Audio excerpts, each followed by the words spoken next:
Om Shanti.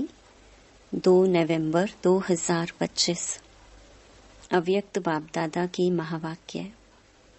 Original date 31 अक्टूबर 2007। अपने श्रेष्ठ स्वमान के फखुर में रह असंभव को संभव करते बेफिक्र बादशाह बनो। आज बाप दादा अपने चारों ओर के श्रेष्ठ स्वमानधारी विशेष बच्चों को देख रही हैं। हर एक बच्चे का स्वमान इतना विशेष है जो विश्व में कोई भी आत्मा का नहीं है। आप सभी विश्व की आत्माओं के पूर्वज भी हो और पूज्य भी हो। सारी सृष्टि के वृक्ष की जड़ में आप आधार मूर्त हो। सारे विश्व के पूर्वज पहली रचना हो। बाप दादा हर एक बच्चे की विशेषता को देख खुश होते हैं। चाहे छोटा बच्चा है, चाहे बुजुर्ग माताएं हैं, चाहे प्रवृत्ति वाले हैं, हर एक की अलग अलग विशेषताएं हैं। आजकल कितने भी बड़े ते बड़े साइंसदान हैं, दुनिया के हिसाब से विशेष हैं। जो प्रकृति जीत तो बने, चंद्रमा तक भी पहुंच गए, लेकिन इतनी छोटी सी ज्योति स्वरूप आत्मा को नहीं पहचान सकते। और यहाँ छोटा सा बच्चा भी मैं आत्मा हूँ ज्योति बिंदु को जानता है। फलक से कहता है मैं आत्मा हूँ। कितने भी बड़े महात्माएं हैं और ब्राह्मण माताएं हैं, माताएं फलक से कहती हमने परमात्मा को पा लिया है ना। और महात्माएं क्या कहते, परमात्मा को पाना बहुत मुश्किल है। प्रवृत्ति वाले चैलेंज करते हैं कि हम सब प्रवृत्ति में रहते, साथ रहते, पवित्र रहते हैं, क्योंकि हमारे बीच में बाप है। इसीलिए दोनों साथ रहते भी सहज पवित्र रह सकते हैं, क्योंकि पवित्रता हमारा स्वधर्म है। पर धर्म मुश्किल होता है, स्वधर्म सहज होता है। और लोग क्या कहते, आग और कपूस साथ में रह नहीं सकते, बड़ा मुश्किल है। और आप सब क्या कहते, बहुत सहज है। आप सबका शुरू का एक गीत था। कितने भी सेठ स्वामी हैं, लेकिन एक अलफ को नहीं जाना है। छोटी सी बिंदी आत्मा को नहीं जाना, लेकिन आप सभी बच्चों ने जान लिया, पा लिया। इतने निश्चय और फखुर से बोलते हो असंभव संभव है। बाप दादा भी हर एक बच्चे को विजयी रतन देख हर्षित होते हैं, क्योंकि हिम्मते बच्चे मददे बाप है। इसीलिए दुनिया के लिए जो असंभव बातें हैं, वह आपके लिए सहज और संभव हो गई हैं। फखुर रहता है कि हम परमात्मा के डायरेक्ट बच्चे हैं।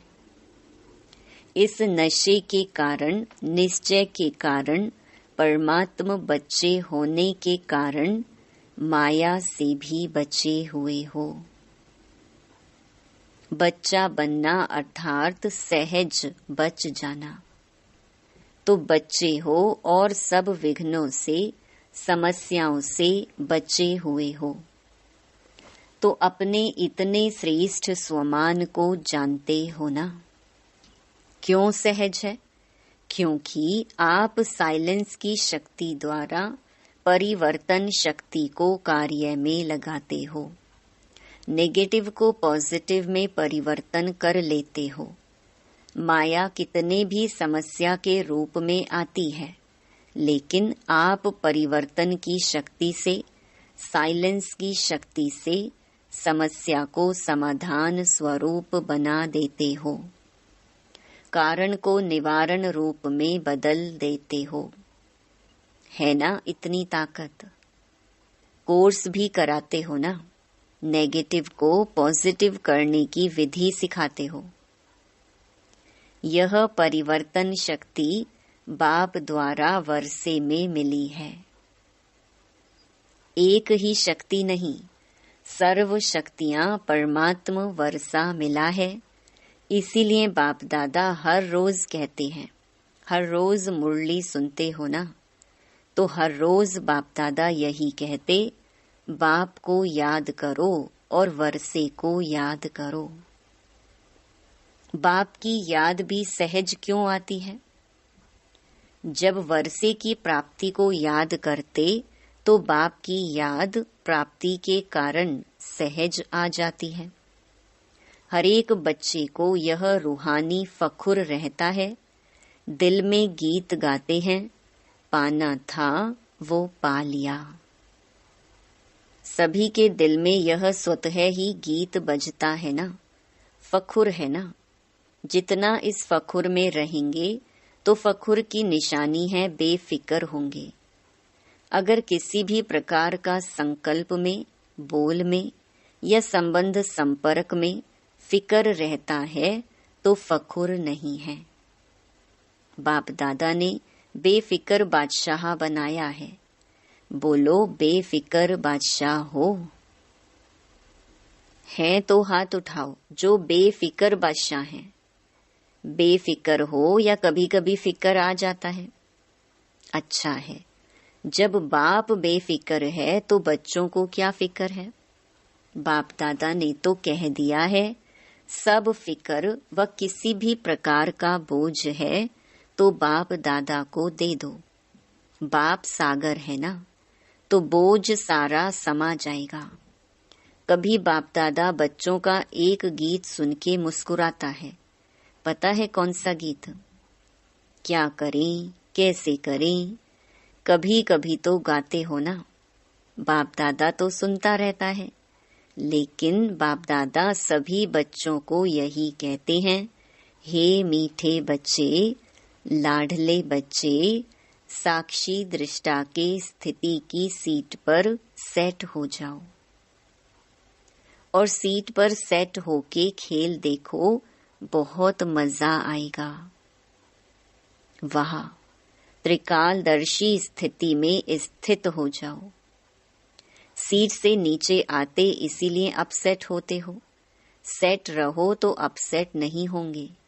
कौन सी 3 चीजें बच्चों को परेशान करती हैं? 1 चंचल मन, 2 भटकती बुद्धि और 3 पुराने संस्कार। बाप दादा को बच्चों की एक बात सुनकर हंसी आती है। पता है कौन सी बात है? कहते हैं, बाबा क्या करें, मेरे पुराने संस्कार है ना।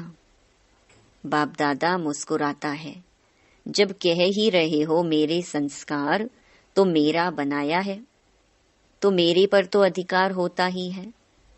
जब पुराने संस्कार को मेरा बना दिया तो मेरा तो जगह लेगा ना। क्या यह ब्राह्मण आत्मा कह सकती है मेरे संस्कार? मेरा मेरा कहा है तो मेरे ने अपनी जगह बना दी है। आप ब्राह्मण मेरा नहीं कह सकते, यह पास्ट जीवन के संस्कार हैं, शूद्र जीवन के संस्कार हैं, ब्राह्मण जीवन के नहीं हैं। तो मेरा मेरा कहा है तो वह भी मेरे अधिकार से बैठ गए हैं। ब्राह्मण जीवन के श्रेष्ठ संस्कार जानते हो ना, और यह संस्कार जिनको आप पुराने कहते हो वह भी पुराने नहीं हैं। आप श्रेष्ठ आत्माओं का पुराने ते पुराना संस्कार अनादि और आदि संस्कार है। यह तो द्वापर मध्य के संस्कार हैं। तो मध्य के संस्कार को बाप की मदद से समाप्त कर देना कोई मुश्किल नहीं है। परंतु होता क्या है, बाप जो सदा आपके साथ कंबाइंड है, उसे कंबाइंड जान सहयोग नहीं लेते। कंबाइंड का अर्थ ही है समय पर सहयोगी, लेकिन समय पर सहयोग ना लेने के कारण मध्य के संस्कार महान बन जाते हैं। बाप दादा जानते हैं कि सभी बच्चे बाप के प्यार के पात्र हैं, अधिकारी हैं। बाबा जानते हैं कि प्यार के कारण ही सभी पहुंच गए हैं, चाहे विदेश से आए हैं, चाहे देश से आए हैं, लेकिन सभी परमात्मा प्यार की आकर्षण से अपने घर में पहुंचे हैं। बाप दादा भी जानते हैं प्यार में मेजॉरिटी पास है। विदेश से प्यार के प्लेन में पहुंच गए हो, बोलो सभी प्यार की डोर में बंधे हुए यहाँ पहुंच गए हो ना। यह परमात्मा प्यार दिल को आराम देने वाला है। अच्छा, जो पहली बार यहाँ पहुंचे हैं वह हाथ उठाओ, हाथ हिलाओ, भले पधारे। अभी बाप दादा ने जो होमवर्क दिया था, याद है होमवर्क? याद है? बाप दादा के पास कई तरफ से रिजल्ट आई है। सभी की रिजल्ट नहीं आई है, कोई की कितने % में भी आई है। लेकिन अभी क्या करना है? बाप दादा क्या चाहते हैं? बाप दादा यही चाहते हैं कि सब पूजनीय आत्माएं हैं, तो पूजनीय आत्माओं का विशेष लक्षण दुआ देना ही है। तो आप सभी जानते हो कि आप सभी पूजनीय आत्माएं हो, तो यह दुआ देना अर्थात दुआ लेना अंडरस्टूड हो जाता है। जो दुआ देता है, जिसको देते हैं, उसकी दिल से बार बार देने वाले के लिए दुआ निकलती है। तो हे पूज्य आत्माएं, आपका तो निजी संस्कार है दुआ देना, अनादि संस्कार है दुआ देना। जब आपके जड़ चित्र भी दुआ दे रहे हैं, तो आप चैतन्य पूज्य आत्माओं का तो दुआ देना यह नेचुरल संस्कार है। इसको कहो मेरा संस्कार। मध्य द्वापर के संस्कार नेचुरल और नेचर हो गए हैं। वास्तव में यह संस्कार दुआ देने के नेचुरल नेचर है। जब किसी को दुआ देते हैं तो वह आत्मा कितनी खुश होती है, वह खुशी का वायुमंडल कितना सुखदायी होता है। तो जिन्होंने भी होमवर्क किया है, उन सबको, चाहे आए हैं चाहे नहीं आए हैं, लेकिन बाप दादा के सामने हैं, तो उन्हों को बाप दादा मुबारक दे रहे हैं। होमवर्क किया है तो उसे अपनी नेचुरल नेचर बनाते हुए आगे भी करते कराते रहना। और जिन्होंने थोड़ा बहुत किया है, नहीं भी किया है, तो वह सभी अपने को सदा मैं पूज्य आत्मा हूँ, मैं बाप की श्रीमत पर चलने वाली विशेष आत्मा हूँ, इस स्मृति को बार बार अपनी स्मृति और स्वरूप में लाना। क्योंकि हरेक से जब पूछते हैं कि आप क्या बनने वाले हो, तो सब कहते हैं हम लक्ष्मी नारायण बनने वाले हैं। राम सीता में कोई नहीं हाथ उठाता। जब लक्ष्य है 16 कला बनने का, तो 16 कला अर्थात परम पूज्य। पूज्य आत्मा का कर्तव्य ही है दुआ देना। यह संस्कार चलते फिरते सहज और सदा के लिए बनाओ। हो ही पूज्य, हो ही 16 कला, लक्ष्य तो यही है ना। बाप दादा खुश है कि जिन्होंने भी किया है, उन्होंने अपने मस्तक में विजय का तिलक बाप द्वारा लगा दिया। साथ में सेवा के समाचार भी बाप दादा के पास सबकी तरफ से, वर्गों की तरफ से, सेंटर्स की तरफ से बहुत अच्छी रिजल्ट सहित पहुंच गई हैं। तो एक होमवर्क करने की मुबारक और साथ में सेवा की भी मुबारक। पदम पदम गुणा है। बाप ने देखा कि गांव-गांव में संदेश देने की सेवा बहुत अच्छे तरीके से मेजॉरिटी एरिया में की है। तो यह सेवा भी रहमदिल बनकर की, इसीलिए सेवा के उमंग उत्साह में रिजल्ट भी अच्छी दिखाई दी है। यह मेहनत नहीं की, लेकिन बाप से प्यार अर्थात संदेश देने से प्यार, तो प्यार के मोहब्बत में सेवा की है। तो प्यार का रिटर्न सब सेवाधारियों को स्वतः ही बाप का पदम पदम गुणा प्यार प्राप्त है और होता रहेगा। साथ में सभी अपनी प्यारी दादी को बहुत स्नेह से याद करते हुए दादी को प्यार का रिटर्न दे रहे हैं। यह प्यार की खुशबू बाप दादा के पास बहुत अच्छी तरह से पहुंच गई है। अभी जो भी मधुबन में कार्य चल रहे हैं, चाहे विदेशियों के चाहे भारत के, वह सब कार्य भी एक दो के सहयोग सम्मान के आधार से बहुत अच्छे सफल हुए हैं और आगे भी होने वाले कार्य सफल हुए पड़े हैं, क्योंकि सफलता तो आपके गले का हार है। बाप के गले के भी हार हो। बाप ने याद दिलाया था कि कभी भी हार नहीं खाना, क्योंकि आप बाप के गले के हार हो। तो गले का हार कभी हार नहीं खा सकता। तो हार बनना है या हार खानी है? नहीं ना। हार बनना अच्छा है ना। तो हार कभी नहीं खाना। हार खाने वाले तो अनेक करोड़ों आत्माएं हैं। आप हार बनके गले में पिरोए गए हो। ऐसे है ना। तो संकल्प करो, बाप के प्यार में माया कितने भी तूफान सामने लाए, लेकिन मास्टर सर्वशक्तिवान आत्माओं के आगे तूफान भी तोहफा बन जाएगा। ऐसा वरदान सदा याद करो। कितना भी ऊंचा पहाड़ हो, पहाड़ बदल के रूई बन जाएगा।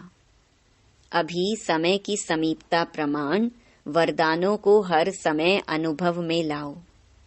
अनुभव की अथॉरिटी बनो। जब चाहो तब अपने अशरीरी बनने की, फरिश्ता स्वरूप बनने की एक्सरसाइज करते रहो।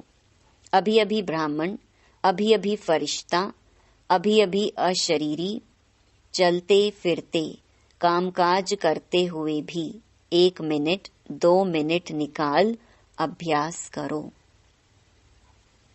चेक करो, जो संकल्प किया वही स्वरूप अनुभव किया। अच्छा, चारों ओर के सदा श्रेष्ठ स्वमानधारी, सदा स्वयं को परम पूज्य और पूर्वज अनुभव करने वाले, सदा अपने को हर सब्जेक्ट में अनुभवी स्वरूप बनाने वाले, सदा बाप के दिल तख्त नशीन, भ्रकुटी के तख्त नशीन, सदा श्रेष्ठ स्थिति के अनुभवों में स्थित रहने वाले चारों ओर के सभी बच्चों को याद प्यार और नमस्ते। सभी तरफ से सभी के पत्र, ईमेल, समाचार सभी बाप दादा के पास पहुंच गए हैं। तो सेवा का फल और बल सभी सेवाधारियों को प्राप्त है और होता रहेगा। प्यार के पत्र भी बहुत आते हैं, परिवर्तन के पत्र भी बहुत आते हैं। परिवर्तन की शक्ति वालों को बाप दादा अमर भव का वरदान दे रहे हैं। जिन सेवाधारियों ने श्रीमत को पूरा फॉलो किया है, ऐसे फॉलो करने वाले बच्चों को बाप दादा कहते, सदा फरमान बरदार बच्चे वहा। बाप दादा यह वरदान दे रहे हैं और प्यार वालों को बहुत बहुत प्यार से दिल में समाने वाले अति प्यारे और अति माया के विघ्नों से न्यारे ऐसा वरदान दे रहे हैं। अच्छा, अभी सबके दिल में क्या उमंग आ रहा है? एक ही उमंग बाप समान बनना ही है यह उमंग। पांडव हाथ उठाओ। बनना ही है। देखेंगे, बनेंगे, गे नहीं करना, लेकिन बनना ही है। पक्का? पक्का। अच्छा, हर एक अपना ओके का कार्ड अपने टीचर के पास चार्ट के रूप में देते रहना। ज्यादा नहीं लिखो, बस एक कार्ड ले लो, उसमें ओके लिखो या लाइन डालो, बस। यह तो कर सकते हो ना, लंबा पत्र नहीं। अच्छा, वरदान। संगम युग पर प्रत्यक्ष फल द्वारा शक्तिशाली बनने वाली सदा समर्थ आत्मा भव।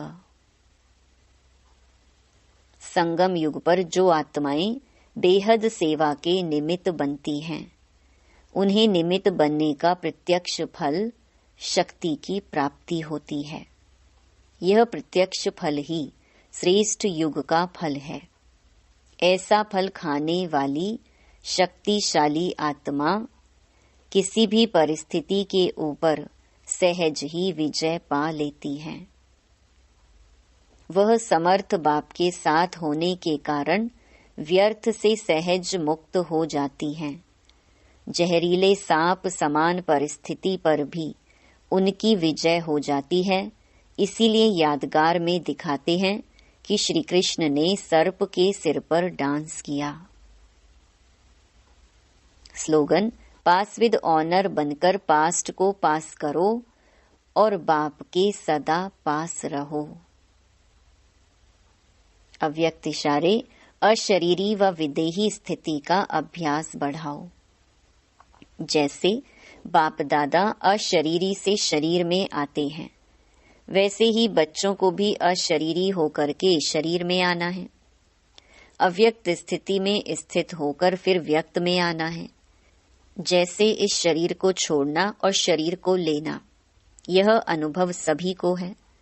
ऐसे ही जब चाहो तब शरीर का भान छोड़कर अशरीरी बन जाओ, और जब चाहो तब शरीर का आधार लेकर कर्म करो। बिल्कुल ऐसे ही अनुभव हो जैसे यह स्थूल चोला अलग है और चोले को धारण करने वाली मैं आत्मा अलग हूँ। ओम शांति।